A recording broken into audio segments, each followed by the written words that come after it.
कभी आपने अनुभव किया होगा, किसी निर्मल व्यक्ति के पास जाके बैठोगे तो मन में निर्मलता का अनुभव होता है, ये मन शांत हो जाता है। वही किसी दुष्चरित्र व्यक्ति के पास जाके बैठोगे तो ये मन विचलित होने लगता है। कारण क्या है?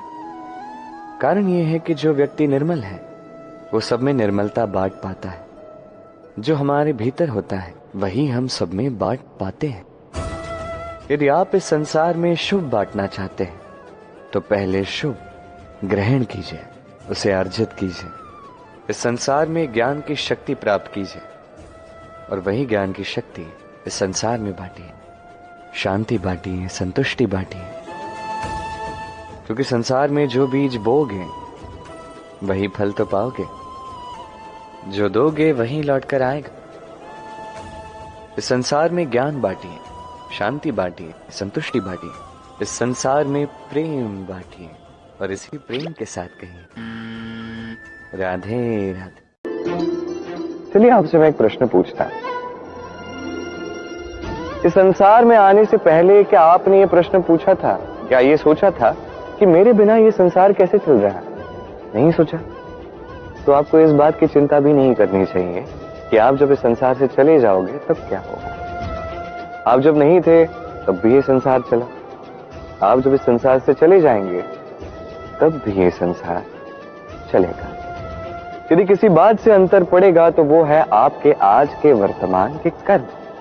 आज आप क्या करते हैं, किसका भला करते हैं, किसे प्रेरणा देते हैं, किसकी सहायता करते हैं, क्या आप उदाहरण बनते हैं। आप जो छवि इस संसार में छोड़कर जाएंगे वही संसार स्मरण रखेगा। तो बस सत्कर्म कीजिए, पुरुषार्थ कीजिए और मेरे साथ प्रेम से कहिए राधे। कभी आप ब्रह्म मुहूर्त में जगे हैं? जगकर आकाश की ओर देखेंगे तो पाएंगे कि भोर होने से ठीक पूर्व रात्रि तनिक अधिक घनी हो जाती है। अर्थात जब समस्याएं अपनी चरम सीमा पर होती है तो उनका हल निकट होता है। परंतु जो इस अंधकार से हार जाता है वो इस अंधकार में डूब जाता है, और जो संघर्ष करता है वो उस अंधकार से उभर आता है। सदैव स्मरण रखिएगा, अंत चाहे कितना भी अंधकारमय क्यों ना हो, उसके पश्चात एक नया आरंभ फूटता है, एक नया उदय होता है।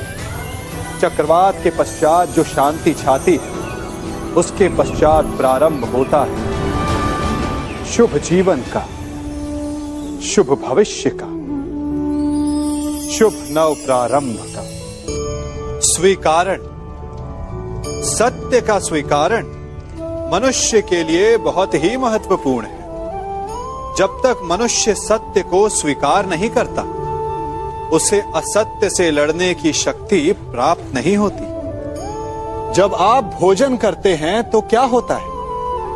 आपका पेट स्वीकारता है कि वो भर चुका है और आप भोजन करना बंद कर देते हैं। जब आपको निद्रा आती है तो क्या होता है? आपका मन स्वीकारता है कि आपका शरीर थक चुका है और उसे विश्राम की आवश्यकता है। उसी प्रकार जब आपको किसी व्यसन को रोकना हो तो आपको स्वीकारना पड़ता है कि बहुत हो चुका, चाहे वो लालच हो या मदिरापान। उस व्यसन का त्यागना तभी प्रारंभ होता है जब आप ये स्वीकार कर लेते हैं कि आप उस व्यसन के बंधक हैं। संसार में आपको ऐसे कई लोग मिलेंगे जो आपको बताएंगे कि क्या करना है, किंतु उससे भी अधिक महत्वपूर्ण बात यह है कि क्या नहीं करना। आज मैं आपको ऐसी ही 3 बातें बताने वाला हूं जो आपको आपके जीवन में नहीं करनी है। पहली बात, आनंद में कभी वचन मत दो। आनंद आपके तर्क को हर लेता है और फिर आनंद में दिया गया ये वचन बाद में गले की फांस बन जाता है। दूसरी बात, कभी भी क्रोध में उत्तर मत दो। क्रोध आपके विवेक को खा जाता है, भविष्य दृष्टि को बाधित कर देता है और फिर कुछ क्षण के लिए आया ये क्रोध, इसमें दिया गया उत्तर बाद में जीवन भर के लिए प्रश्न बन जाता है। और तीसरी बात, कभी भी दुख में निर्णय मत लो। दुख आपके सोचने समझने की क्षमता को सीमित कर देता है और दुखी मन से लिए गए निर्णय सदा दुख ही देते हैं। सच कहा जाए तो वचन, उत्तर और निर्णय कभी भी जीवन में सोच विचार करके ही लेने या देने चाहिए। सोच विचार करके कार्य करोगे तो इस संसार में किसी भी समस्या का हल बूझना नहीं पड़ेगा। राधे राधे। आज मैं आपसे 3 प्रश्न पूछूंगा। तो पहला प्रश्न, ऐसा कौन है जिस पर लगातार प्रहार करने के पश्चात भी वो मुस्कुराए और आपको सुख दे? आपका उत्तर होगा धरती या वृक्ष। दूसरा प्रश्न, ऐसा कौन है जो बिना आपके कुछ कहे सब जान जाता, सब समझ जाता है और फिर निस्वार्थ भाव से आपकी सहायता करता है? अब आपका उत्तर होगा भाई या मित्र। और तीसरा प्रश्न, ऐसे कौन से भगवान हैं जो स्वयं विष का घूंट पीकर आपको जीवन का अमृत प्रदान करते हैं? अब आपका उत्तर होगा महादेव। यदि आपके उत्तर ये हैं, तो आपके उत्तर गलत है। इन सारे प्रश्नों का एक ही सही उत्तर है और वो है मां। स्तनपान करते समय आपने उन्हें कितनी लात मारी, किंतु फिर भी मुस्कुरा के वो आपको आशीष देती रही। आपके बिना कुछ कहे वो सब जान जाती और इस जीवन की कठिन परिस्थितियों के विष का घुट पीकर आपको सुख का अमृत देती। इस जीवन में आप कुछ भी कर लीजिए, अपनी मां का ऋण कभी चुका नहीं पाए। यदि कुछ कर सकते हैं तो जीवन के आनंद में, उद्भव में और धन्यवाद में अपनी मां को स्मरण रखें और मेरे साथ प्रेम से कहें राधे। सबसे अच्छा युद्ध वो जो कभी लड़ा ही न जाए, अर्थात समझौता, संधि हर आवश्यक परिस्थिति में शुभ होता है। अपने से शक्तिशाली से समझौता करने वाला विद्वान, अपने बराबरी वालों से समझौता करने वाला गुणवान और अपने से दुर्बल से हाथ मिलाने वाला दयावान।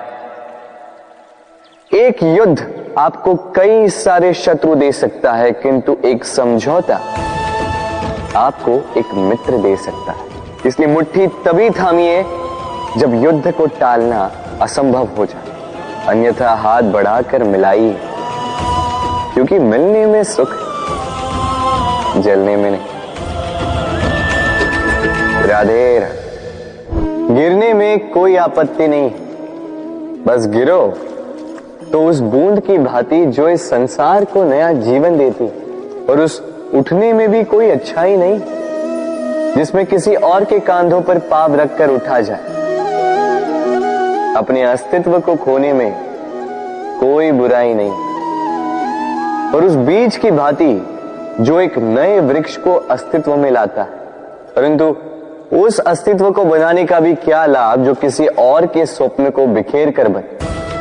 क्रोध में कोई बुराई नहीं, यदि वो किसी दुष्ट को मार्ग पे ले आए, परंतु उस मौन, उस दया का क्या लाभ जो आपको दुर्बल बना।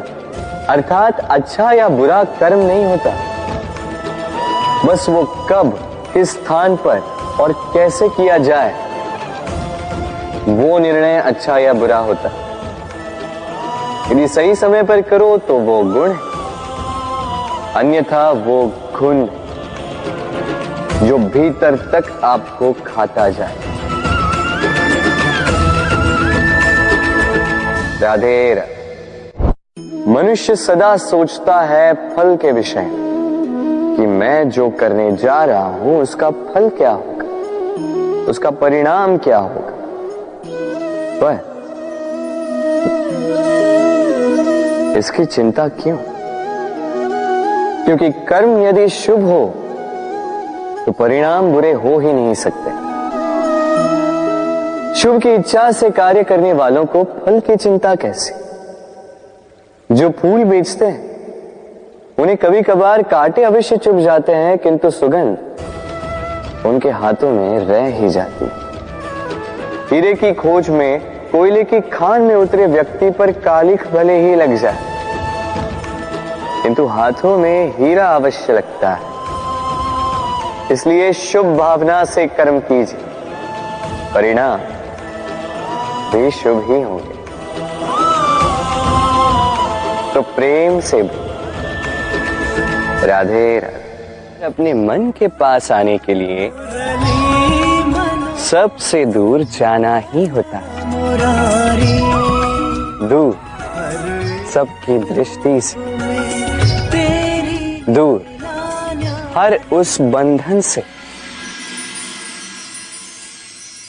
जो हमारे मुक्त होने में बाधा है। अपनी आत्मा से मिलना है, इस संसार के नियमों से दूर जाना ही होता। दूर हर पूर्वग्रह से, दूर हर निंदा, हर प्रशंसा, हर आलोचना, हर योजना से दूर। अब इसके लिए कोई ऐसा स्थान तो होना चाहिए रास के लिए जहां हम सारे संबंधों से मुक्त होकर अपनी आत्मा पर आनंद के घुंघरू बांधकर मुक्त हो सके,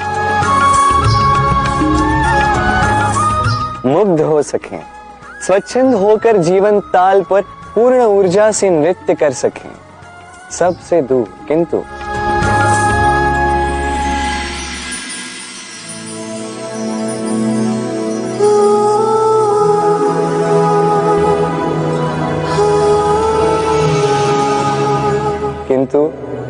एक साथ, एक दूसरे के साथ। एक और महत्वपूर्ण बात, क्योंकि हमारा मन सबसे अधिक गोपनीय है, इसीलिए रास का ये स्थान भी गोपनीय है। और इस रास स्थल में आने वाली हर एक कन्या मेरे लिए मेरे सखी से भी अधिक प्रिय, महत्वपूर्ण, अर्थात मेरी गोपनीय। कोई हमारे साथ छल करता है, कोई हमें पीड़ा देता है, तो तन दुख से और मन प्रतिशोध से भर जाता है। फिर हम प्रतिकार चाहते हैं, अपने मन की अग्नि को शांत करने के लिए प्रतिशोध चाहते हैं। और यही हम सबसे बड़ी भूल कर बैठते हैं। तो क्या किया जाए? इसका केवल एक ही उपाय है, और वो है क्षमा। यदि प्रतिकार चाहिए तो प्रतिशोध भुला दीजिए और न्याय की ओर अपने पग बढ़ाइए, क्योंकि यही वास्तविक प्रतिकार है। हम अपनी सोच और संसार की मान्यता के अनुसार अपने विचार बनाते हैं। जैसे सत्य कहना धर्म है, असत्य कहना पाप, सहनशीलता धर्म है और क्रोध करना अधर्म, उपकार करना, जीवों पर दया करना धर्म है और निष्ठुर होना अधर्म। परंतु क्या यही सत्य है? क्या कभी कभी परिस्थितियां इन आवेशों को उल्टा नहीं कर देती?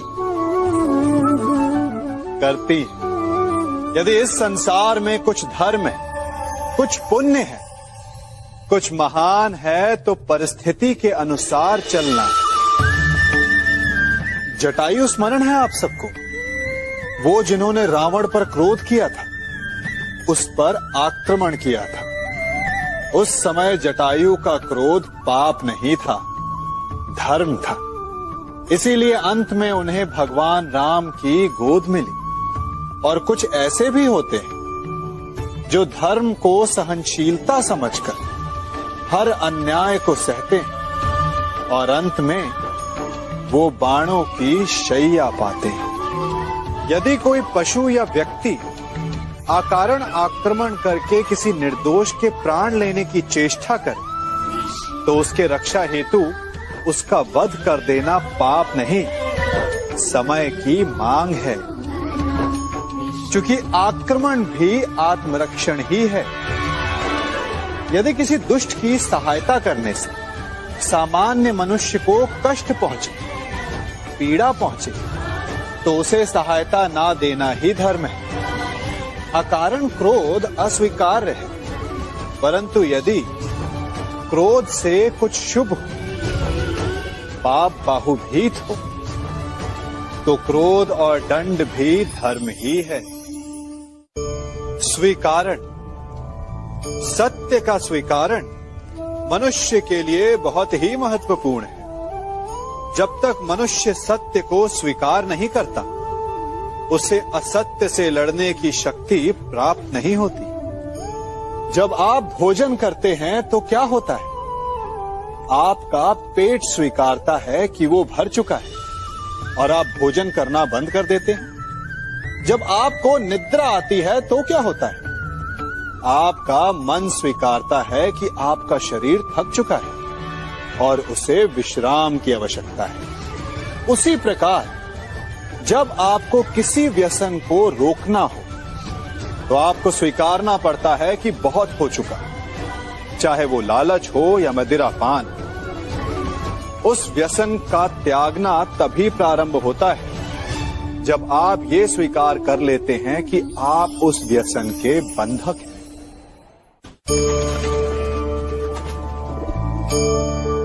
इन पक्षियों को देख रहे हैं आप? इनका उड़ना वायु में इतना संतुलन मुक्त कर देता है ना? इन्हें उड़ते देख आपके मन में भी इच्छा होती होगी कि इन्हीं की भांति आप भी स्वतंत्रता से उड़ पाएं। ईर्ष्या होती है ना जब आप इन्हें खुले आकाश में ऐसे विचरण करते देखते हैं। पर कभी सोचा है इस उड़ान को, इस स्वतंत्रता को पाने के लिए कितना परिश्रम, कितना अभ्यास किया होगा इन्होंने? आकाश में उड़ने से पूर्व धरती पर कितना गहन परिश्रम किया होगा इन्होंने। इनके माता पिता ने पहली बार जब इन्हें पंख फड़फड़ाने को उकसाया होगा तो कितनी बार घिरे होंगे। पहली बार वायु में उड़ते समय कितना भय लगा होगा इन्हें। अपनी पहली उड़ान के पश्चात धरती पर उतरते समय गिरकर कितनी चोट खाई होगी। इस उड़ान का, इस स्वतंत्रता का ये मूल है। यदि आप ये दे सकते हैं तो अवश्य आप भी इस स्वतंत्रता को पा सकते हैं। इन पक्षियों की भांति ही अपने चारों ओर जब भी आप किसी सफल मनुष्य को देखें तो उससे ईर्ष्या ना करें, उसके परिश्रम और पीड़ा को समझने का प्रयास करें जो उसने यहां तक पहुंचने में पाई है। प्रेरणा लें, प्रयास करें और स्वयं भी सफल हो जाएं। हमारे जीवन का मूल आधार है करुणा। करुणा क्या है? करुणा दया नहीं, करुणा वो भाव है जिससे हम दूसरे की समस्या को समझते हैं।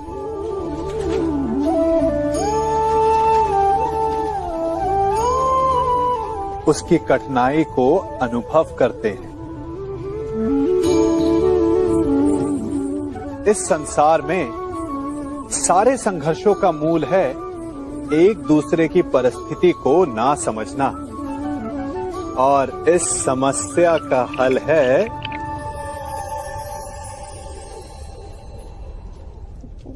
करुणा।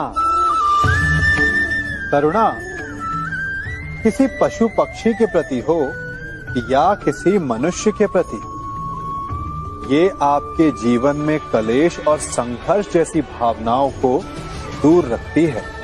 और जिस दिन आप दूसरे को करुणा के दृष्टिकोण से देखेंगे, आपको उसकी समस्या समझ आएगी और उसे आपकी, और उस दिन हर संघर्ष का अंत हो जाएगा।